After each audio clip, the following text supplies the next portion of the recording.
Hi guys, welcome to my YouTube channel, Single Mom's Voice. My name is Adaeze Jonas. If you're joining us for the first time today, welcome. So today we'll be talking about co-parenting concerns. For a while now we've been talking about the problems faced by single mothers, and we said we have 11 of these problems, although they are much, but we only talked about 11 of these problems, and we've been talking about each of these problems. We've been expatiating and explaining and giving solutions on how to handle each of these problems. And today we are on the 7th topic: co-parenting concerns. Co-parenting concerns. Now, what are these concerns that has been bothering single mothers? These co-parenting concerns that bother single mothers. Worrying about the impact of parental conflict on the child's emotional well-being, especially when the other parent tries to undermine their decision or involve the child in their personal issues. Involving your child in personal issues between you and your partner. These are the concerns most single mothers have. Some men will try to undermine the decision of their of the mothers in front of their children, or some women try to undermine the decision of their father in front of their children, which is very, very wrong. As partners, as co-parents, you don't have to counter each other's decisions in front of your child or your children. People can talk privately, people can go privately and talk about it, but respect each other in front of your children. Respect your partner in front of your children. Respect the father of your child, the mother of your child in front of your children. Don't involve them in any issue you are having. You might be having a problem with some women do that. They have problems with the father of their child, their baby daddy, and they start saying all sort of evil things to their child, to their children about their father, because why you are not happy with the man. No, that is wrong. It is very, very wrong. You and the father you are the ones having issues, not the child, not the children and the dad. And if you're a man, you start using your children against your partner, against the mother of your children, against the mother of your child, it's very, very, very wrong. Both of you are the ones having issue. Don't involve your children in that problems if are having. No, start saying awful things about their mom. Don't do it. That is very, very wrong. Now, what are the key parenting concerns for single mothers? The key parenting concerns for single mothers: child manipulation. Yes, I've seen mothers manipulate their children against their father. I've seen fathers manipulate their children against their mother. Yes, it happens. Fear of the other parents using the child to convey negative messages or try to undermine the single mother's authority. Most times men do this. You try to undermine the single mother's authority because she's a woman. And sometimes women do it also. Like I said, don't counter each other in front of your children or in front of your child. Don't do it. Growing up, if my parents, they're having issues, they go inside their room. When they want to sleep, they talk about whatever they want to say. I don't think I've hardly seen both of them exchange words all my life. I think it's just once or twice. And that day, my father had to still go inside and he had to settle. And the next day, he came to apologize to every one of us. Don't manipulate your kids against each other. Don't try it. Don't bring two of them. Don't use your because you know you don't have access to the child of your father, the father of your child. Then you now use your child and say, since you don't want me to come, you will not see your child. That is rubbish. You are being childish. Like, don't do it. The man does not see you, does not want to see you.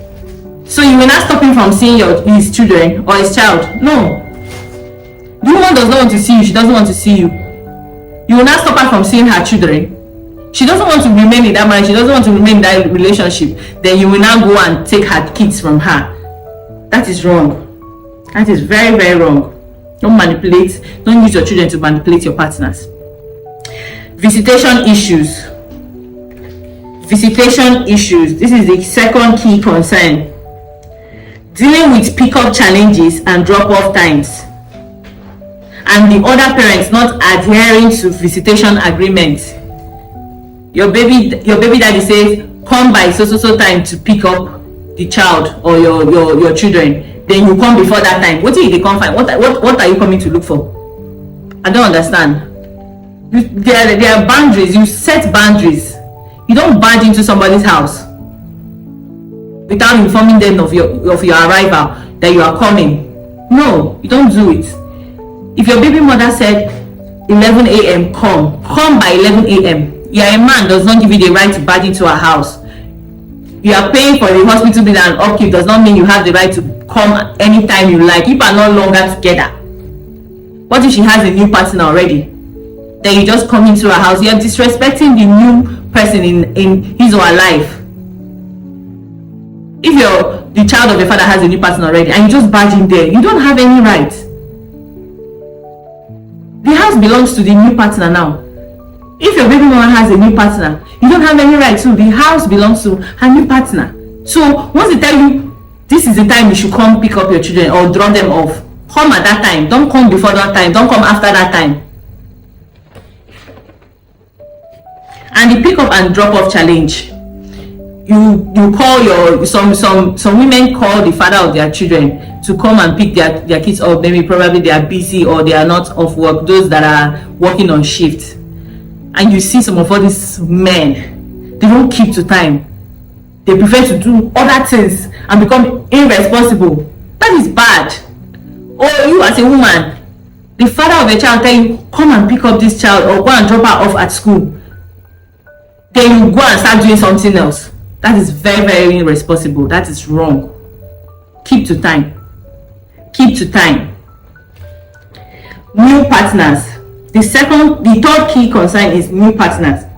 Managing the introduction of new partners into the child's life and ensuring that they respect the co-parenting dynamic. Now, it's usually an issue for women. You know why? Because these men that they are dating now, they start dating. Sometimes they get threatened. They feel insecure whenever the father of the children or the child comes visiting. They feel that, okay, they might be having something going on between each other. They are still, I heard men say, as long as say now you get your pikin, that you will still be sleeping with each other. That is wrong. That is a lie. It is a lie. The father of my child is married. I've not even done anything. I've not even gone to see him or visit him or whatever. It is a lie. If you choose to continue sleeping with your baby daddy, I think you are stupid. If he cannot keep you in the house and marry you and you are still opening your leg, that is you being stupid. Yes. If you are good to be taken to the bed, you should be good to be taken to the altar. Sometimes most women too that are dating single fathers, they become insecure too. Yes. Become threatened, and some of all these women, they'll be like, I have a child for him, you don't have, so I have more rights than you have. You don't have any rights, madam. Sit down. You don't have any rights. You're not the first person to give birth to a child for a man. You don't have any rights. Respect people's boundary. Respect each other's boundary. I hear some men say, I will not allow anybody to come and take care of my child, to take care of my children, to become father when I'm alive. So why didn't you just marry her? Why didn't you work that problem you were having? Why didn't you work towards resolving it? So you are no longer together and you don't want her to move on. You don't want her to find love. You don't want her to be with somebody that will love her and give her that love that you could not give her. And you as a woman, you don't want your baby daddy to move on, to become happy, to find love too. Probably you found love and you don't want him to find love. No, that is you being selfish. It's very, very selfish of you. Your partners have to understand the dynamic of visitation. Know that there is nothing going on between you and your baby daddy or your baby mama. Respect that people are no longer together, and respect your partner. If you know you're in a relationship with a new partner, respect them. And the new partners too, respect the visitation dynamics. Understand it. And don't allow anybody disrespect each other. Now, the fourth key concern is the emotional stress. The emotional toll of managing conflict, especially when the other parent is not cooperative or tries to involve the child in their personal disputes. You are stressing these children, especially when it has to do with going to court. Do you know how traumatizing that is for them. Sometimes when you do things as parents, think about your kids, your children, and not just you guys.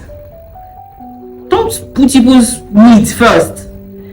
Think about what it will do to your child, how your children, they are taking it. Don't just do things because of, okay, I must sue him, I must collect that money. Do you know how it's affecting your child, your children in school? Do you know that sometimes their age mates use it to talk to them, laugh at them? That your parents are fighting, that your parents are divorced. Do you know how bad they feel? They go to school and see other people with their parents and all. No, marriage is good and all, but you will not know what is happening in another person's marriage if you don't go and see for yourself. Now, you guys that have agreed not to be together anymore, you should be mature about your decisions. Go about it in a very good way. Don't use your child, don't involve your child. So that some women do that, they bring their child and they want, maybe they're having this court case and they want the judge to pity them and say, I'm a mother, you know what they go through to give birth. Yes, you are the mother, but what if you are not fit to be a mother? What if you are not fit to take care of that child? This is something that some women don't want to say. You have to be fit. What if the father of your child is better, in a better position to take care of that child? It doesn't mean you won't have access to your child. It doesn't always have to be the mothers that will take care of the child when you are having that court case. If the father is in a better position and sound mind to take care of the child, can take care of the child till you are okay, till you heal yourself, till you are mentally stable. If you are not stable, I don't think you should be taking care of any child or children. Because whatever they see you doing, that's what they grow up to. Like, they see you smoking and drinking. It's normal. You see them smoking and drinking too, because their mom did it. Or you see their father being wayward or humanizing and all that. I feel that this whole upbringing and taking care of your children, it doesn't have to do with gender.